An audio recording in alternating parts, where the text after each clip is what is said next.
Congrégation des Sœurs Notre-Dame de la Paix. Je suis actuellement à Trècheville. Je voudrais saluer le curé, le père Jean-Charles Amangua, ses vicaires, les membres du conseil pastoral paroissial et toute la communauté chrétienne de Saint-Viateur, la paroisse écologique. Le sujet qui a été demandé est le péché de la gourmandise. Nous vivons aujourd'hui dans un monde comparable à un village où, grâce aux moyens de communication sociale, à la technologie, nous sommes au courant de tout ce qui se passe d'un bout à l'autre de l'univers, et cela à l'instant T. Ce rapprochement ne manque pas d'influencer à la fois positivement et négativement notre agir. À la matière, je ne vous apprends rien de plus. Que chacun regarde ce qui se passe et se vit dans sa propre famille, autour de lui. L'homme, la femme, la jeune fille et l'enfant d'aujourd'hui, en général, vit étranger à lui-même. Prenez l'exemple, vous êtes deux à voyager, ou bien deux dans une salle, chacun est fixé sur son téléphone. On ne se connaît pas, on ne dit pas bonjour, mais chacun communique avec l'extérieur. Et dans ce contexte brouillé, proposer une réflexion sur les 7 péchés capitaux semble un sujet démodé, dépassé, archaïque, suranné. Mais au cœur de cette société en perte de vitesse et de repères fiables, il est encore utile, nécessaire et urgent pour nous chrétiens, disciples du Christ, de revenir à l'essentiel, être en connexion avec notre Créateur, en qui nous avons la vie, le mouvement et l'être. Confère aux Actes des Apôtres, chapitre 17, verset 18. En même temps que nous sommes habités du grand désir d'être pour et avec Dieu, nous expérimentons chaque jour en nous-mêmes des mouvements, des tendances qui nous tirent vers le bas pour agir mal, pour faire le péché. Ces tendances ou attitudes contraires à la vertu, l'Église catholique les désigne sous le nom des 7 péchés capitaux. Et aujourd'hui, nous allons à la découverte de ce péché de la gourmandise.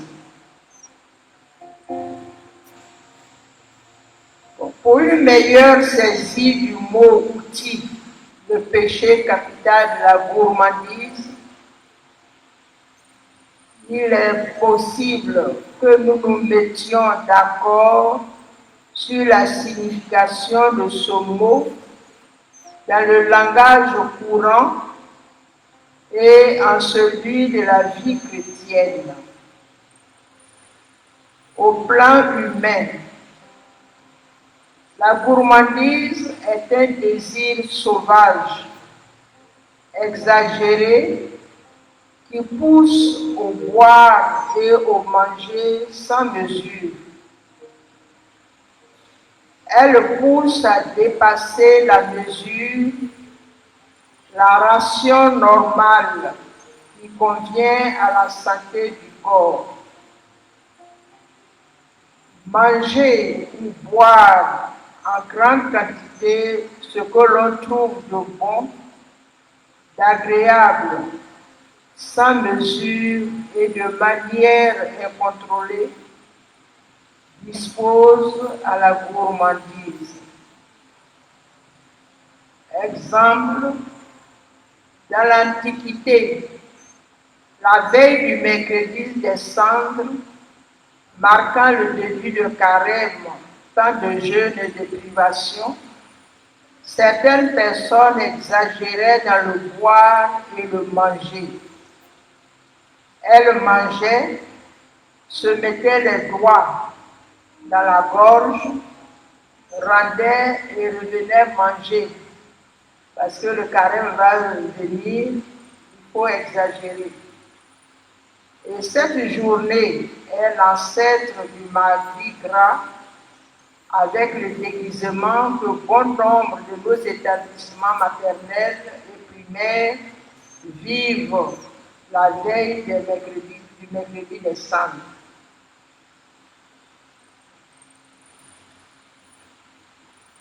Et déjà, nous savons que le manger et le boire, si tu ne manges pas, tu vas maigrir. Si tu manges en désordre aussi, tu vas tomber malade. Donc, il nous faut trouver un juste milieu. Et quand j'étais au CM2, avant les indépendances, notre livre d'histoire de sciences naturelles portait le nom, avait pour titre Manger pour vivre et non vivre pour manger. Donc déjà, il y avait un code de vie. Et sur le plan chrétien, l'Église fait de la gourmandise l'un des 7 péchés capitaux. Et dès la création, la Bible nous dit, voici que je vous donne toute herbe qui porte sa semence sur toute la terre, et tout arbre dont le fruit porte sa semence sera votre nourriture. À toute bête de la terre, à tout oiseau du ciel, à tout ce qui remue sur la terre et qui a souffle de vie, je donne pour nourriture l'herbe nourrissante. Genèse 1, versets 29 à 30. Et nous avons le psaume 8 qui nous dit, qu'est-ce que l'homme pour que tu penses à lui? L'être humain pour que tu t'en soucies. Tu en as fait presque un Dieu. Tu le couronnes de gloire et d'éclat. Tu le fais régner sur les œuvres de tes mains. Tu as tout mis sous ses pieds, tout bétail, gros et petit, et mieux même les bêtes sauvages, les oiseaux du ciel, les poissons de la mer, tout ce qui court les sentiers des mers. Le psaume 8, versets 5 à 9. Nous voyons que normalement, l'homme devrait savoir faire un bon usage de tout ce que Dieu a mis à sa disposition, y compris le boire et le manger. Malheureusement, souvent, c'est le cas contraire. L'homme oublie ce qui le différencie de l'animal. L'homme est la seule créature dotée de volonté, capable d'opérer des choix et d'en payer les conséquences. S'il mange trop, va se retrouver à l'hôpital. Alors que l'animal ne saurait freiner son instinct devant un plat de viande ou autre chose. Être gourmand, c'est manger ou boire en grande quantité ce que l'on trouve de bon. Il n'y a pas de mesure. Tu manges jusqu'à ce que la nature dise non. Or, entre-temps, le corps va payer. Être gourmand de compliments aussi, ce n'est pas de la nourriture, mais aimer être remarqué, félicité, bon, être avide. M'as-tu vu? Et il y a aussi la gourmandise intellectuelle. Il y a des personnes pour qui les études, tout ce qui regarde l'intelligence, les absorbe tellement qu'elles deviennent comme des esclaves. Leur intelligence, au lieu de leur permettre de connaître Dieu et de se mettre au service des autres, cet appétit d'apprendre devient comme une idole. Et maintenant, la nature du péché de la gourmandise, qu'est-ce que c'est? La gourmandise se rattache au péché de la sensualité. Je pense que vous avez vu les autres péchés capitaux. La sensualité, c'est l'ensemble de comportements qui portent à la recherche du plaisir des sens, du plaisir sexuel. Comme nous le savons, la gourmandise est l'abus du plaisir légitime que Dieu a voulu attacher au manger et au boire, si nécessaire à la conservation de l'individu. La gourmandise est l'amour désordonné des plaisirs de la table, du boire et du manger. Le désordre consiste à rechercher le plaisir de la nourriture pour lui-même, en le considérant explicitement ou implicitement comme une fin, à l'exemple de ceux qui font de leur ventre un Dieu. Et Saint Paul, dans sa lettre aux Philippiens, au chapitre 3, versets 18 à 19, nous dit: beaucoup se conduisent en ennemis de la croix du Christ. Leur fin sera la perdition. Leur Dieu, c'est leur ventre. Et leur gloire, ils la mettent dans leur honte. Eux, ils n'ont à cœur que les choses de la terre. Et le même Saint Paul va nous dire en ce temps pascal: vous êtes ressuscités avec le Christ, recherchez les choses d'en haut. Le péché de la gourmandise ne s'installe pas du jour au lendemain. Ce n'est pas un matin qu'on devient gourmand. Mais certaines attitudes, certains comportements, peu à peu, favorisent la gourmandise par manque de vigilance, d'attention. Et retenons 4 comportements qui nous disposent à la gourmandise. Manger avant que le besoin s'en fasse sentir, en dehors des heures de repas, et cela sans raison pour satisfaire sa gourmandise. Il y a des personnes, toute la journée peuvent manger. Donc là, ça les dispose à la gourmandise. Deuxième cas, la recherche de mets, de plats bien préparés afin d'en jouir.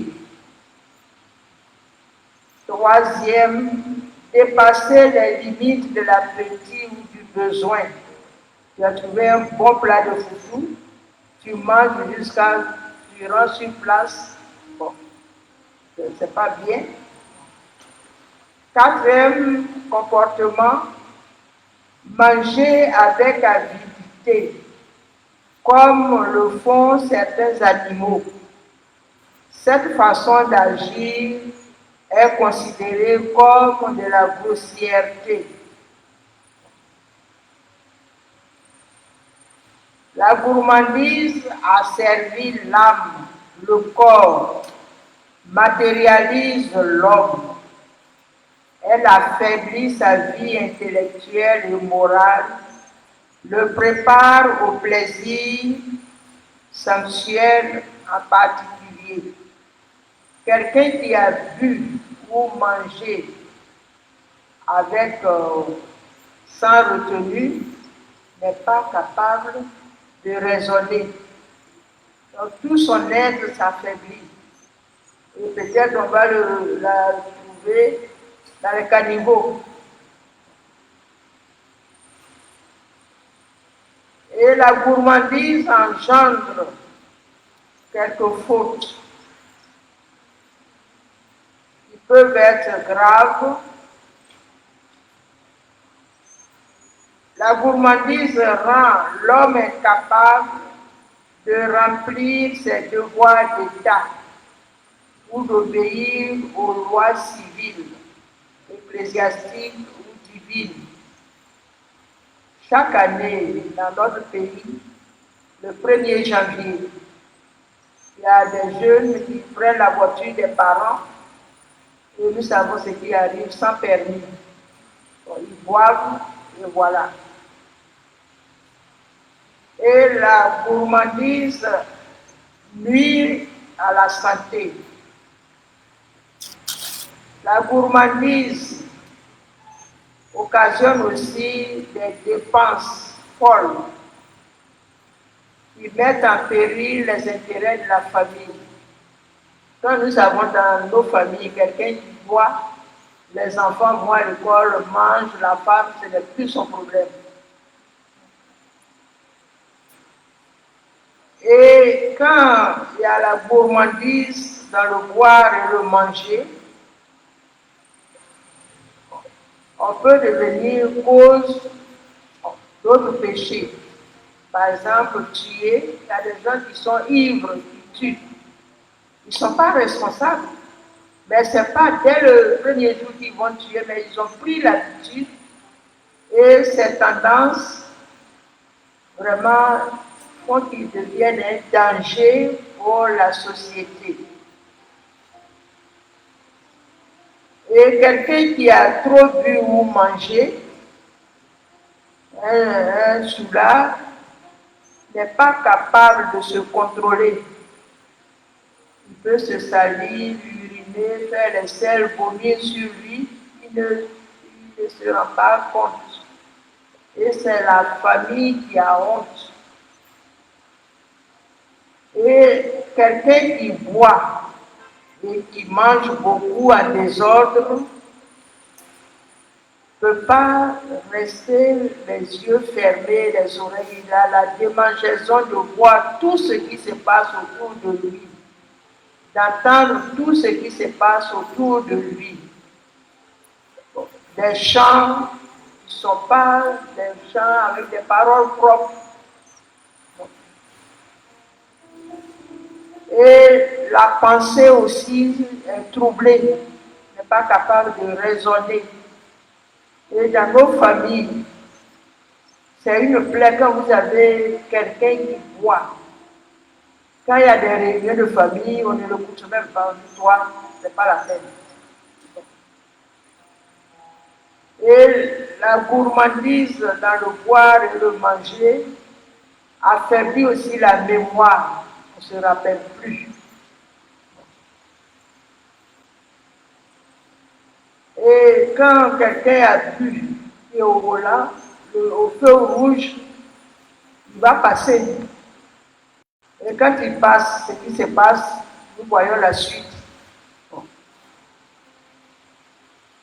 Et puis, la gourmandise dans le bois et le manger fait que notre cœur même, on ne sait plus si on a un cœur, si on peut aimer, être aimé, rien ne nous dit.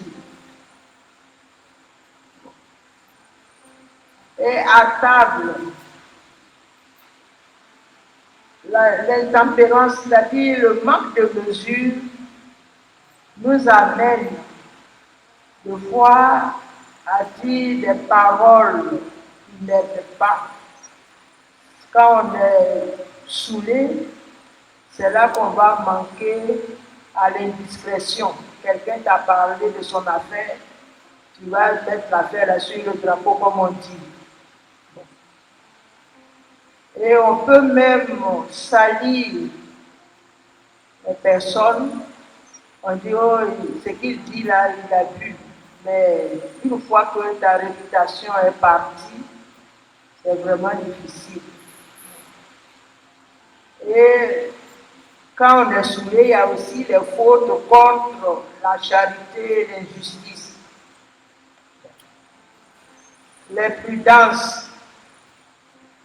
On va promettre des choses dont on n'est pas capable de réaliser. Nous avons ici le péché d'Hérode. Pour son anniversaire, dans Matthieu 14, 3 à 12, la fille d'Hérodiade va danser. Il va lui promettre tout ce que la fille va demander. Et nous savons la suite. La fille va voir sa maman, demande la tête de Jean-Baptiste. Et Hérode exécute. Donc vous voyez les promesses, quand on est saoulé, ça traîne loin.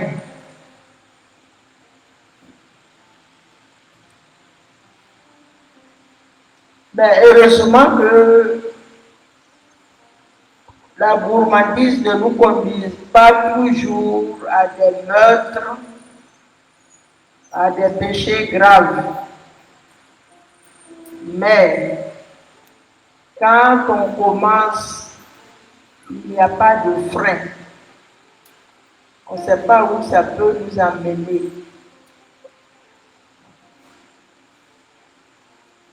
Et la gourmandise nous empêche aussi de chercher la route qui nous conduit à la sainteté vers Dieu. L'homme est créé par Dieu pour chercher Dieu. Mais si toi, tous tes sens sont abîmés par l'alcool, le manger, l'affaire de Dieu ne te dira plus rien.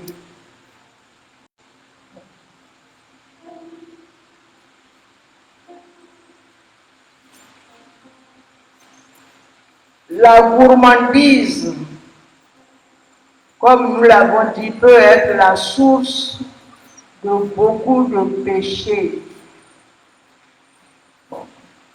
Le saoulé, le soulard ou le gourmand a toujours la joie.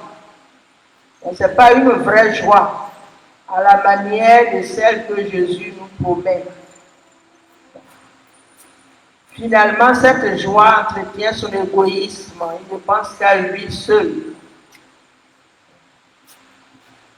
La gourmandise est un véritable vice à combattre dès le début, afin qu'elle ne devienne une maladie incurable au plan physique, moral et spirituel. Maintenant, la réalité est là. Quel remède pouvons-nous proposer pour, dès le point de départ, aller contre le péché de capital de la gourmandise? Comme dit plus haut, l'homme est la seule créature dotée d'intelligence, de liberté, de volonté. Pour cette raison, il est capable de discerner parmi tant de désirs et de faire le meilleur choix qui glorifie Dieu, le rend heureux. Donc chaque fois que j'ai un choix à faire, que je prends le temps d'y réfléchir, je peux me tromper, mais le signe que je suis dans la vérité, c'est que ce choix, dans son exécution, m'apporte de la joie. Et autour de moi aussi, les gens bénéficient de cette joie. Mais quand je fais un choix où moi-même mon cœur est serré et tout le monde est malheureux autour de moi, c'est que je n'ai pas pris le temps de réfléchir.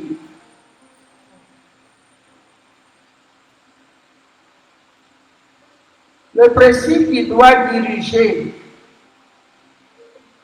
nous diriger dans notre lutte contre le péché capital de la gourmandise, c'est de savoir que le plaisir n'est pas une fin en lui-même, mais le boire et le manger sont nécessaires pour notre vie, pour rendre gloire à Dieu et pour notre bonheur. Autour de nous, semer le bonheur. Et c'est la foi, pour nous chrétiens, qui doit nous éclairer pour savoir si j'agis de telle manière, je glorifie Dieu, je me sanctifie et j'aide les autres aussi à glorifier Dieu et à se sanctifier. Et nous, parents, éducateurs, c'est dès le bas âge que nous devons apprendre à nos enfants bébés à ne pas céder à tous leurs caprices. Dès que le bébé fait hey, on est là, hey, on est là. Il faut vérifier s'il n'est pas malade, s'il n'est pas mouillé. Mais si à tous ces caprices, nous donnons libre cours, il va continuer quand il aura l'âge scolaire, à la préadolescence, à l'adolescence, à la jeunesse. Et puis nous allons nous plaindre que notre enfant là, vraiment, on n'arrive pas à le plier. Mais remonte à son enfance, quand il était bébé. Comment est-ce qu'il a été traité? Ce n'est pas facile.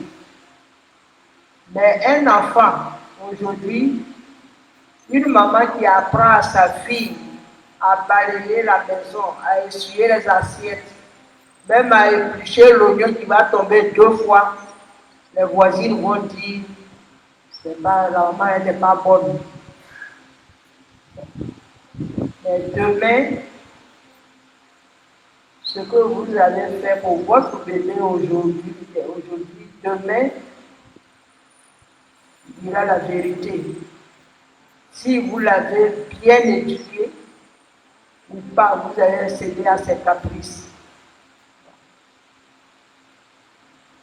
Et notre premier président Fouquali nous dit que l'école de la vie ne donne pas de diplôme, mais d'expérience.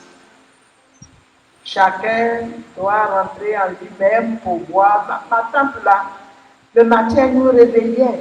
Il fallait faire ceci avant d'aller à l'école. Et puis, aujourd'hui dans ton foyer, si tu arrives à maintenir ton foyer, d'où tires-tu cette capacité? Et aujourd'hui, dès que tu fais quelque chose, on m'a frustré. Donc, je m'avais prendre des comprimés, je m'avais boire. Ah. Mes parents, nous avons du travail à faire. Et éduquer aussi à la pureté d'intention. Devant son repas, l'animal recherche le plaisir, mais le chrétien recherche comment mieux être pour mieux travailler à la gloire de Dieu.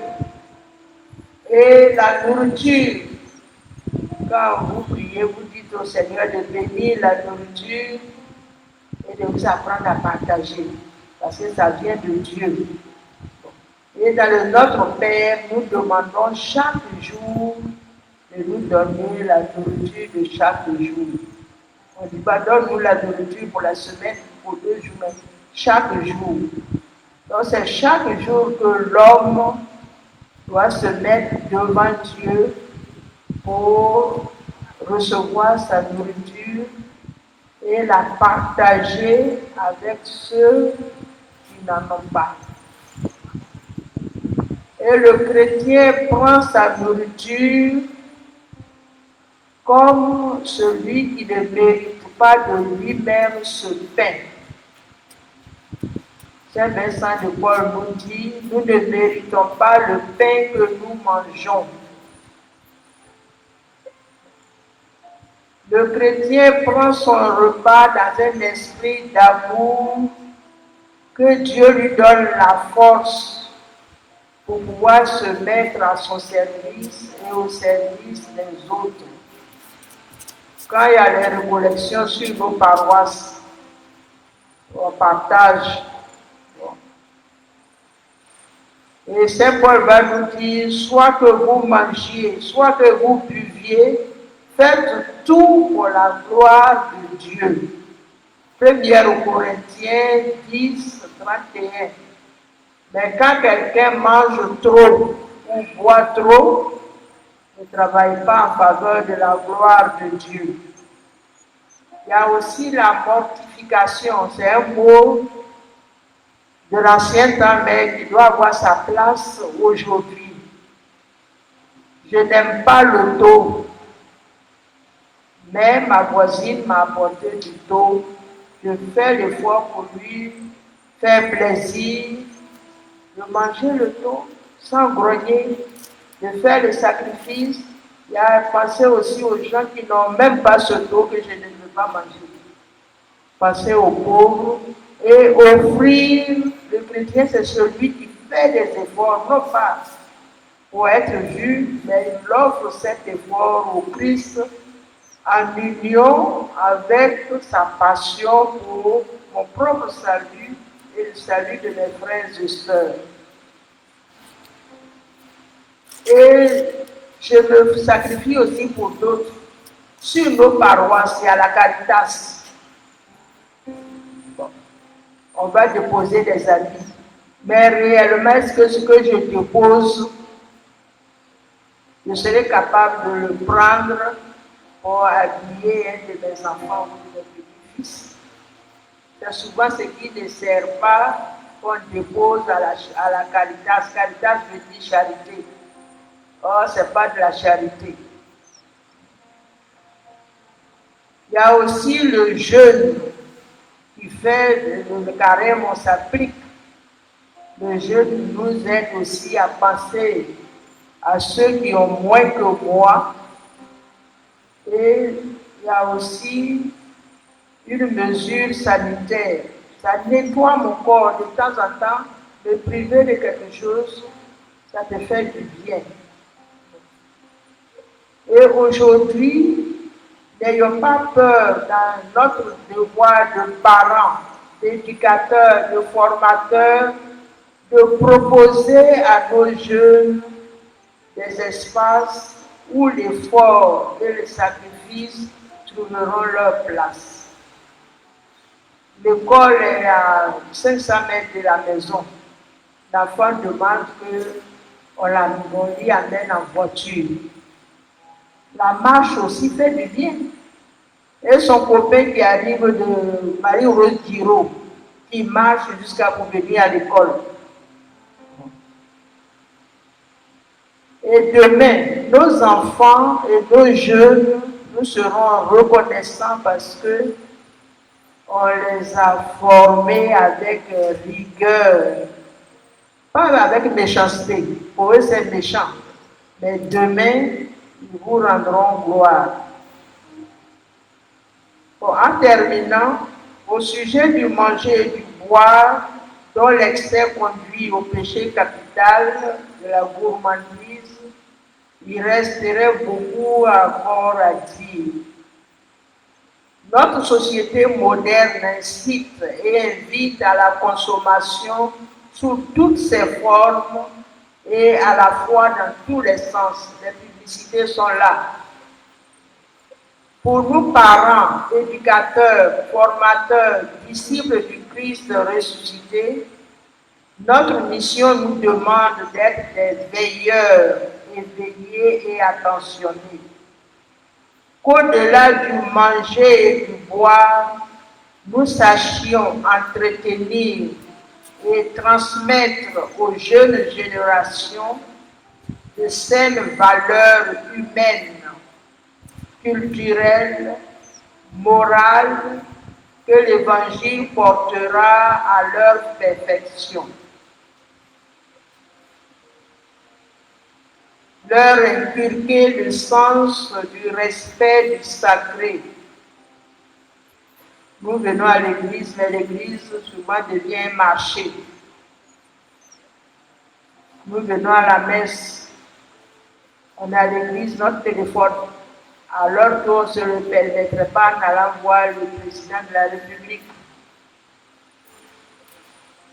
Le sens de la vie, le sens de la patrie, le sens du bien commun, le denier public, l'argent de l'État ne m'appartient pas, ça appartient à tout le monde. Le sens de la famille, de la justice, le sens de l'amour du travail et du travail bien fait. Savoir rendre service généreusement sans attendre qu'on te récompense, qu'on te donne un salaire pour ça. Dans les bureaux, ce que tu peux signer, faut le faire. Tu vas dire au type là, tu vas revenir demain, tu vas revenir après-demain. Il revient, mais tu vas prendre ça pour partir, mon petit déjeuner. C'est une forme de gourmandise aussi. Que l'Esprit Saint, le défenseur promis par Jésus, celui que les apôtres dans la prière au Cénacle ont attendu avec Marie, mère de Jésus, soit notre guide et notre collaborateur. Rassemblés avec Marie, ta mère, nous te prions, Seigneur Jésus, donne ton esprit. Merci, je vous remercie. Faites joie. Faites joie. Tu vas acclamer pour le Seigneur pour ce bel enseignement. Tu vas te lever, tu vas acclamer le Seigneur.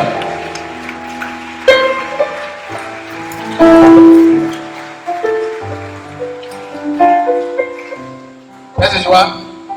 Est-ce qu'il y a des personnes qui veulent prendre des questions? Quelqu'un qui veut poser des questions? Ça peut être en relation avec ce thème, comment sur le thème général des péchés capitaux.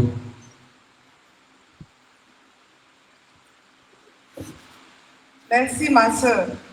Ma soeur, je voulais vous demander, est-ce que la gourmandise, ça allie forcément le manger et le boire?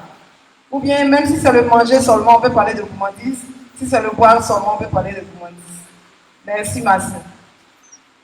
On ne parle de gourmandise que l'utilisation de manière incontrôlée, exagérée. Si tu as faim, tu manges, tu sais que tu es rassasié, tu te lèves, il n'y a pas de péché. J'ai parlé de la gourmandise intellectuelle. Il y a des gens pour qui le papier, après le papier, il n'y a plus rien.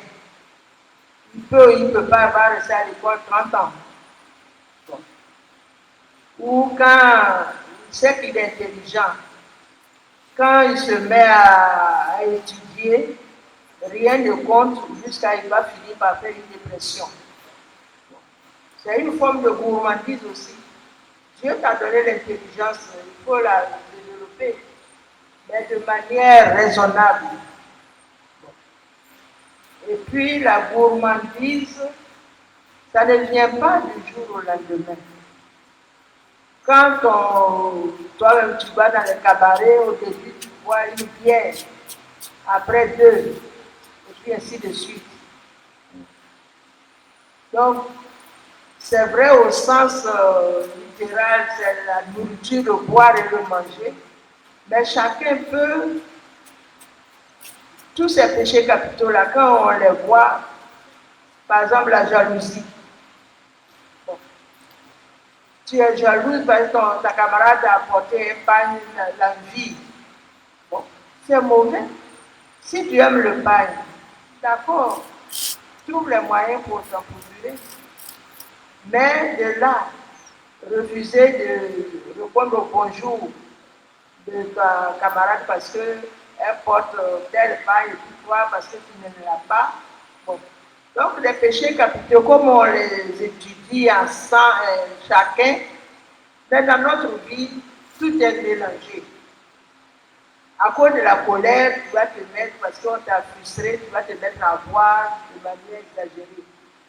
Parce qu'on t'a frustré, tu vas aller maudire, parler mal de ton voisin. Bon, ouais, tout est lié.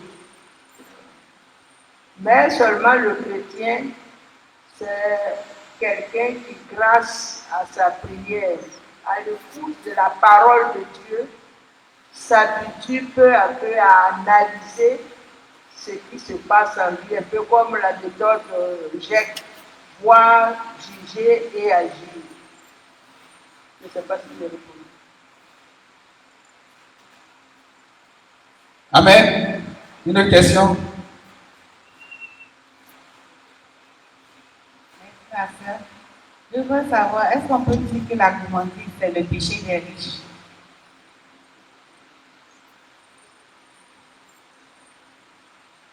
Le péché des riches, ça veut dire quoi?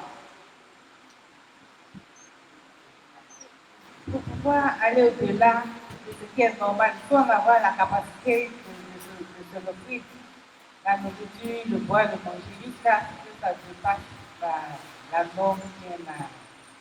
Bon, le riche, prenez l'évangile du riche et le pauvre Lazare à sa porte. Son péché, ce n'est pas d'être riche, mais c'est de fermer les yeux sur la misère de l'autre. Celui que nous taxons de riche, bon, il faut savoir comment il a fait pour être riche, ça c'est une autre affaire à voir de près. Mais est-ce qu'au milieu de sa richesse, il reste ouvert aux autres? Est-ce qu'il paie bien ses ouvriers? Est-ce qu'il ne va pas, comme Bot, aller réclamer le terrain de l'autre pour l'ajouter à son terrain? Bon. Donc tout ça là, il ne faut pas le regarder comme riche. Bon. Peut-être qu'il est riche comme ça, mais à table, il ne voit pas.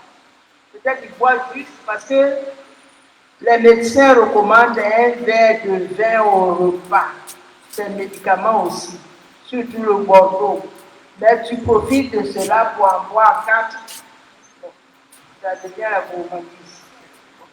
Donc on ne peut pas taxer un riche d'être gourmand parce qu'il mange bien.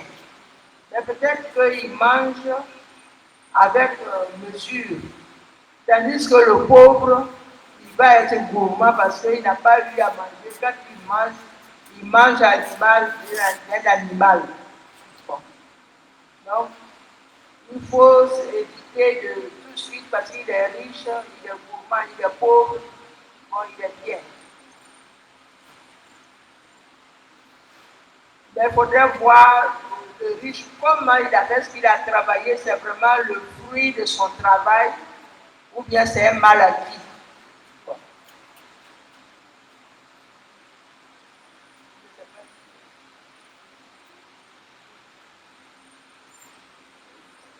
D'accord, on va prendre une dernière question. Est-ce qu'il y a une dernière question?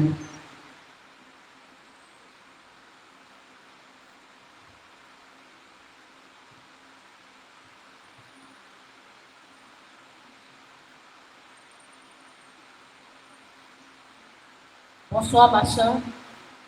J'aimerais dire aussi qu'au niveau de l'église, il y a la gourmandise. Parce que dans nos communautés, quand des postes de responsabilité sont confiés à certaines personnes, et que soit le mandat expire ou partir, c'est tout un problème. Parce qu'ils veulent que tout revienne à eux, si comme ça leur appartenait. Pourtant, à un certain moment, il faut savoir partir. C'est ce que je veux dire. Bon, merci madame. Je crois que tous et toutes, nous ne sommes que à l'image du Seigneur, des serviteurs, des servantes inutiles. Et quand tu as reçu un don, vous êtes en train de prier l'Esprit Saint pour avoir les dons. Un charisme, c'est pour le bien de l'ensemble. Pour 1 an ou 2 ou 3, on te demande, la communauté chrétienne te demande de te mettre au service pour telle chose. Tu fais de ton mieux. Le mandat expire, il faut savoir se retirer, permettre à d'autres aussi de mettre en valeur leur charisme. Parce que finalement, quand tu restes trop longtemps, tu deviens plus magique, tu n'assaisonnes plus rien.